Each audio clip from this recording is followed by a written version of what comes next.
Fox host apologizes after callous on-air remark. Fox News host Brian Kilmeade sparked outrage after suggesting, quote, involuntary lethal injection for homeless people with mental illness. On Fox and Friends, he bluntly said, just kill them. Days later, Kilmeade apologized, saying, quote, I wrongfully said they should get lethal injections. I apologize for that extremely callous remark. He added, I am obviously aware that not all mentally ill homeless people act as the perpetrator did in North Carolina, and that so many homeless people deserve our empathy and compassion. The backlash highlights how one offhand remark can snowball in today's media environment. Fox has not publicly commented, but pressure on the network continues.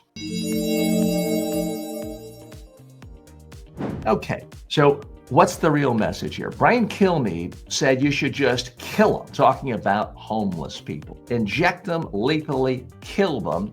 But he then apologized, and he did a pretty good apology. My prediction, he's not going to suffer any repercussions at Fox News, nor should he, given the fact that he owned up to making a mistake. He admitted he was callous. He admitted it was wrong for him to say, and he apologized. That is what you want when someone calls for death. You don't necessarily have to end every career. Let's dig a little deeper here.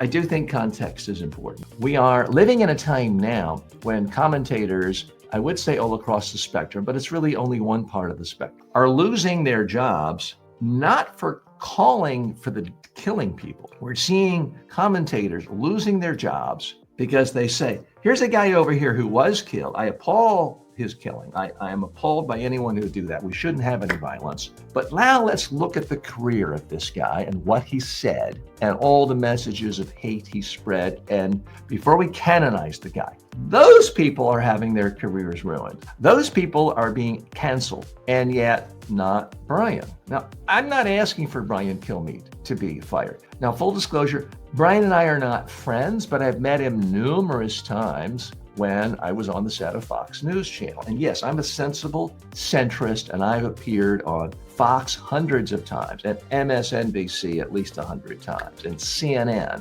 and Bloomberg, you name it. I've done communications analysis on these networks. And Brian always struck me as someone who's not particularly ideological. When you see him portrayed on Saturday Night Live, they always portray him as sort of a dim bulb and sort of an ignorant moron. I don't think he's an ignorant moron. I don't think he's a raging intellectual, but I don't think he's a moron. And he certainly has a long and successful and wildly lucrative career. He's fabulously rich. I'm not saying that is the measure of someone's career or that you deserve a pass for that. But he's also held the same job since 1998. So he's going into nearly 30 years in the same job. So he has a tremendous work ethic, and got to get up pretty early in the morning to do the morning show. Plus he's hosting all sorts of radio shows and podcasts and authoring, or at least co-authoring, books that reach the bestseller status.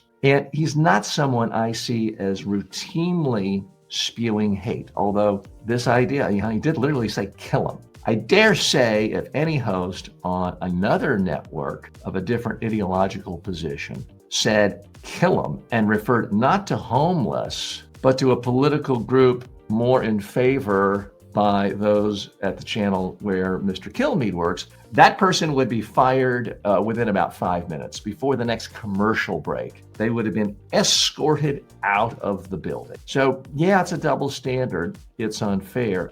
I'm not calling for Brian to lose his job, nor do I think he will. Because it's one thing you could say about Fox is they're very, very loyal until you get to the point where you're really causing hundreds of millions of dollars of damage, like a Bill O'Reilly or a Tucker Carlson. Then they're very loyal and they stand by you, which is one reason why their audience is very loyal to them as well.